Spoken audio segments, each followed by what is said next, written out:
আসসালামু আলাইকুম। সবাই কেমন আছেন? সবাইকে অসংখ্য ধন্যবাদ। আমি একটি মাঠে চলে আসলাম সোনালী ফসল ধান দেখানোর জন্য। দেখেন, এই বিলে এত সুন্দর ধান হয়েছে। ধানগুলো অনেক সুন্দর, বড় বড় শীষ।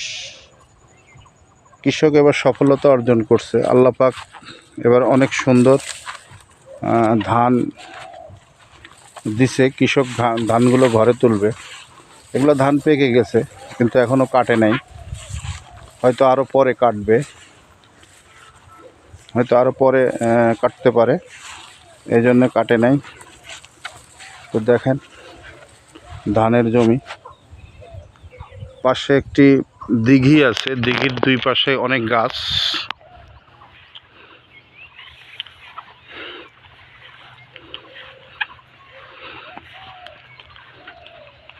এটা একটি তালের গাছ দিঘির পাড়ে। এই পাশেও ধান, বিলের মাঝখানে।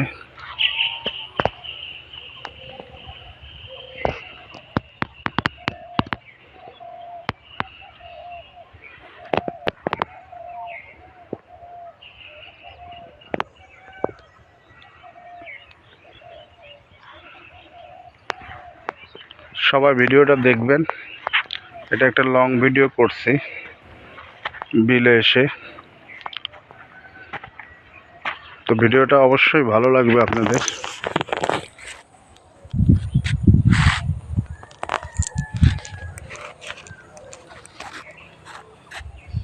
এই হলো অবস্থা।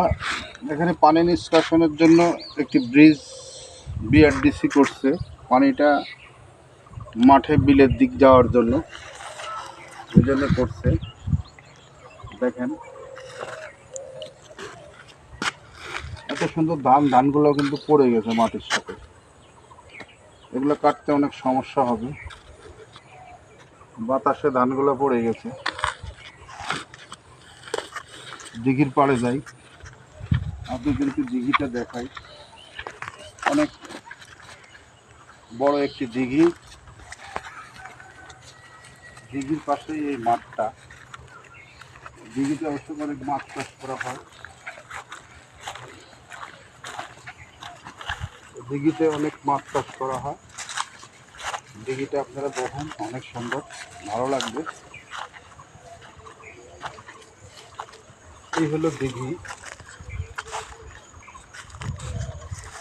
দিঘির চতুর্পাশে অনেক গাছ। দিঘির চতুর্পাশে অনেক গাছ, বড় বড় গাছ আছে। আর দেখেন, এখানে কিন্তু অনেক জামের গাছ আছে।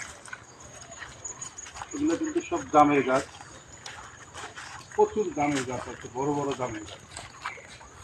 অনেক বড় বড় জামের গাছ আছে এগুলা। আর পাশেও কিন্তু অনেক গাছ। দেখেন, ঝাঁপড়া আমের গাছ, জাম গাছ, তালের গাছ আছে। এগুলা কিন্তু তালেরও গাছ আছে, আমের গাছ আছে। দিঘির পাড়ে আসলাম।